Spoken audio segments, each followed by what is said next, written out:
ఈ రోజుకి కూడా సమస్యలు అనేవి అలాగే ఉన్నాయి.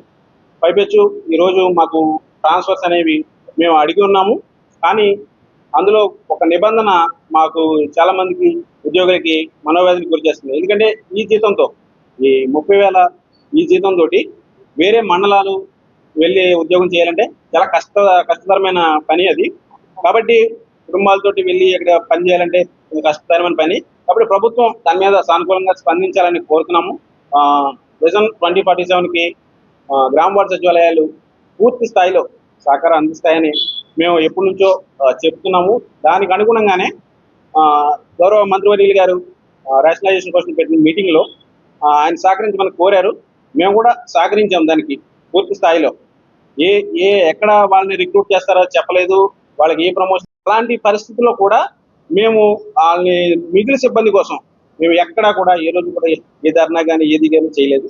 కాబట్టి మేము ప్రభుత్వానికి సహకరిస్తున్నాము. మా మీద ప్రభుత్వం సానుకూలంగా స్పందించి మా సమస్యలను తీర్చమని కోరుతున్నాము. మిగిలిన సిబ్బంది మీద కూడా మేము క్లారిటీ అడిగి ఉన్నాము. మంత్రి గారు మరొకసారి మాతో చర్చలు జరపాలని మేము కోరుతున్నాము.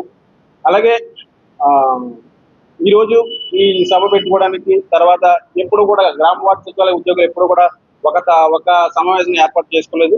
అది జూలై 12వ తారీఖున ఏర్పాటు చేసుకోవాలని ఏదైతే 25 సంఘాలు ఇప్పుడు ఉన్నాయో 35 సంఘాలు మిగిలిన 10 సంఘాలు కూడా 35 సంఘాలు కలిపి నిర్ణయం తీసుకున్నాము. కాబట్టి ఆ సభను కూడా సక్సెస్ చేసుకోవాలని గ్రామ వార్డు సచివాలయ ఉద్యోగులు పిలిపిస్తూ ధన్యవాదాలు. రాజలక్ష్మి అండి, United welfare GSWS government employees association తరఫున రాష్ట్ర అధ్యక్షురాలుగా ఇక్కడ నేను ప్రాతినిధ్యం వహించాను. ఇక్కడ విచ్చేసిన మిగిలిన సంఘ నాయకులకి మరియు మీడియా మిత్రులందరికీ కూడా గుడ్ ఈవినింగ్ అండి. ఇక్కడ ముఖ్య కారణం ఈ రోజు మేము ఇక్కడ అందరం కూడా కలవడానికి ముఖ్య ఉద్దేశం ఏంటంటే మేమందరం కూడా ఇప్పటి వరకు మాకు సపరేట్ గా ఒక మీటింగ్ అని కండక్ట్ చేసుకున్నది అయితే లేదు. ఆల్రెడీ గుర్తింపు పొందిన సంఘాలు ఏవైతే ఉన్నాయో వారి కింద వారు మాకు ప్రాతినిధ్యం వహిస్తూ మేము మా వాళ్ళందరూ కూడా మీటింగ్స్ కండక్ట్ చేసుకుంటున్నారు. అలా కాకుండా మాకు మా ఉద్యోగులు మా సమస్యలు అన్నట్లుగా మాకు స్వయం ప్రతిపత్తి కావాలి. మమ్మల్ని GSWS గ్రామ వార్డు సచివాలయ ఉద్యోగులుగా గుర్తించి మా సమస్యలకి మమ్మల్ని ప్రాతినిధ్యం వహించేలాగా ప్రభుత్వం మా చర్యలు తీసుకోవాలని చెప్పని మేము ఈ ఆత్మగౌరవ సభ పేరుతో ఈ మీటింగ్ ని ఈ రోజు కేవలం నాయకుల వరకే, ఏదైతే ఇండివిజువల్ అసోసియేషన్స్ ఉన్నాయో ఆ అసోసియేషన్లు అందరం కలిసి ఒక 25 సంఘాలు కలిసి ఈ రోజు మీటింగ్ కండక్ట్ చేసుకోవడం జరిగింది.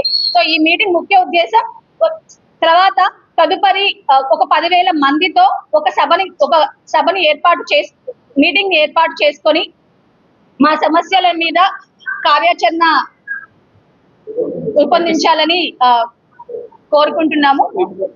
ఇప్పుడు ప్రెసెంట్ బర్నింగ్ ఇష్యూ ట్రాన్స్ఫర్స్ అండి. ఈ ట్రాన్స్ఫర్స్ అనేది గ్రామ వార్డు సచివాలయ ఉద్యోగ సంఘ నాయకులే మాకు బదిలీలు కావాలి అని చెప్పని రిప్రజెంటేషన్లు పెట్టడం జరిగింది. కానీ బదిలీలు ఇస్తున్న ఒక చిన్న మెలిక తిప్పారు. అది ఏంటంటే నేటివ్ మండల్లో వర్క్ చేయకూడదు అనేది. మాకు ఇప్పుడు ప్రెసెంట్ వస్తున్న జీతం 30,000 రూపాయల జీతం. ఈ 30,000 రూపాయల జీతంతో పక్క మండలంలోకి వెళ్ళి పని చేయాలి అంటే మాకు ఏ విధంగా కుదురుతుంది అని మా ఉద్యోగులు చాలా మంది ఇబ్బంది పడుతున్నారు.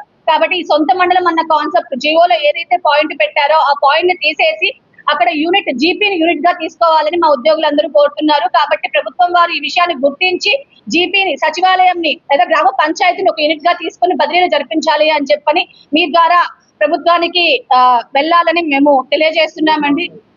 దాంతో పాటు రాజకీయ మిత్రులకు అందరికీ కూడా నమస్కారం.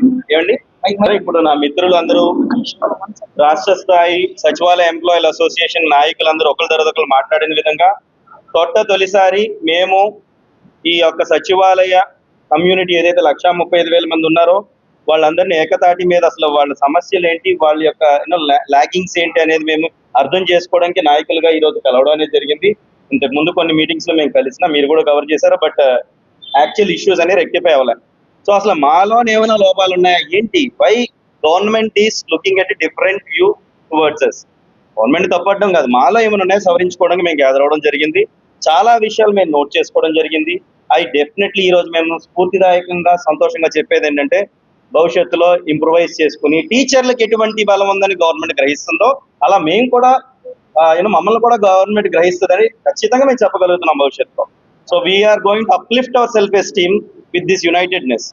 ఇదండి. So that is one thing. ఇంకొక మాట అయితే గట్టిగా చెప్తామండి, ప్రభుత్వానికి కానీ మీడియా వారికి కానీ ప్రజలకు కానీ సచివాలయ ఉద్యోగులు యూనిటీ లేదు అనే భావాన్ని పూర్తిగా మేము వచ్చే నెలలో పోగొడతాము. పోగొట్టడమే మా యొక్క ఈ మీటింగ్ యొక్క లక్ష్యము. బికాస్ మేము 1,35,000 మంది నిరంతరం ప్రజలకి దగ్గరలో, అతి దగ్గరలో ఉండే రాష్ట్రంలో ఎవరైనా సర్వీస్ చేస్తున్నారని అంటే ఇళ్ల దగ్గరికి వెళ్ళి చేసేది మేమే కనుక we need that self esteem, ఆ రికగ్నిషన్ ప్రభుత్వం నుంచి, ఆ యొక్క గౌరవము మిగిలిన కమ్యూనిటీస్ కి ఎలాగున్నాయో అది కావాలనేది మేము కోరుకుంటూ ఈ విధానంలో మేము వర్కౌట్ చేయడానికి వెళ్తున్నాం. సెకండ్ థింగ్, నా కలీగ్స్ చెప్పినట్టుగా మేము మండల స్థాయి అధికారులం, పంచాయతీ స్థాయి, వార్డ్ లెవెల్ అధికారులము కనుక ఆ లెవెల్లో మాకు మేమైతే ప్రభుత్వం నుంచి కోరుకునేది ఒకటేనండి, ఇతర ఉద్యోగులు ఏ విధంగా అయితే గౌరవప్రదంగా ఉద్యోగం చేస్తున్నారో అదే విధంగా మాకు కూడా గౌరవప్రదమైన ఉద్యోగం గ్రామ స్థాయిలో మేము చేస్తున్నాం కాబట్టి ఎటువంటి సమస్యలున్నా మేము ప్రభుత్వ దృష్టికి తీసుకువెళ్తాము.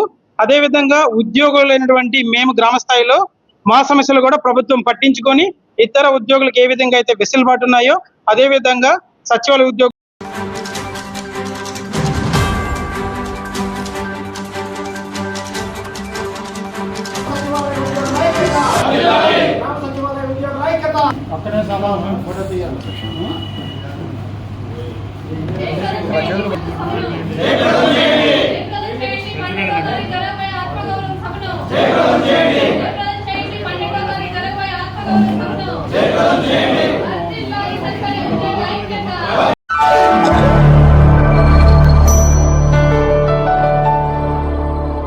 Thank you for watching the video and please subscribe Virat Media. For more updates, click on the bell icon.